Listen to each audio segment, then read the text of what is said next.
এত, এত সবজি কাটা, আলু, কুমড়া, কলা এবং এপাশে ডালও রাখা আছে। আপনারা ভাবতে পারেন আজকে কি হবে এত কিছুর ম্যানেজ? আজকে আমাদের পাড়ায় ছোটখাটো একটা মহোৎসব। আমাদের পাড়ায়, আমাদের গ্রামে মঙ্গলের জন্য একজন সাধক বলেছে যে ৩ দিন ব্যাপী হচ্ছে নাম দিতে সন্ধ্যাবেলা। সেই নামটাই দিয়েছে। আজকে সেই নামের হচ্ছে মহোৎসবটা। আমার ভাইপোরা দেখেন কত, কত কাঠ নিয়ে যাচ্ছে আজকে জ্বালানির জন্য। সময়ের ব্যস্ততায় আমাদের পাড়ায় যে একটু যাবো ঘুরতে সেই সময়টুকু পাই না, কিন্তু ভাবলাম যে একটু ঘুরে আসি। কিছু, কিছু সুন্দর জিনিস সেগুলো হয়ে গেলে উপলব্ধি করাই যায় না যদি একটু ক্যামেরাবন্দি করে রাখতে পারি। এদিকে দেখেন ভাইপোরা কাঠ নিয়ে যাওয়ার সময় এই ভ্যানটা ডেবে গিয়েছে কাদার ভেতরে।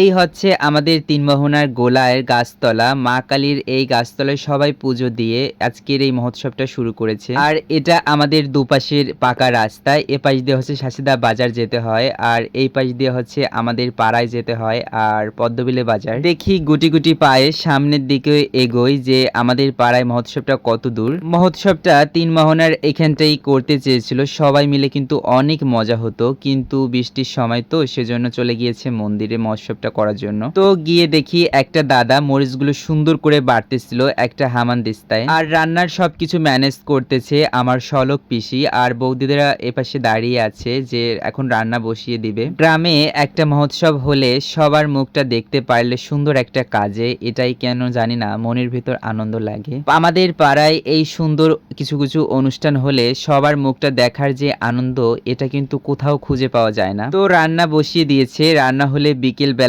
সবাইকে খাবার পরিবেশন করবে, আর আমি চলে আসছি বাড়ির দিকে।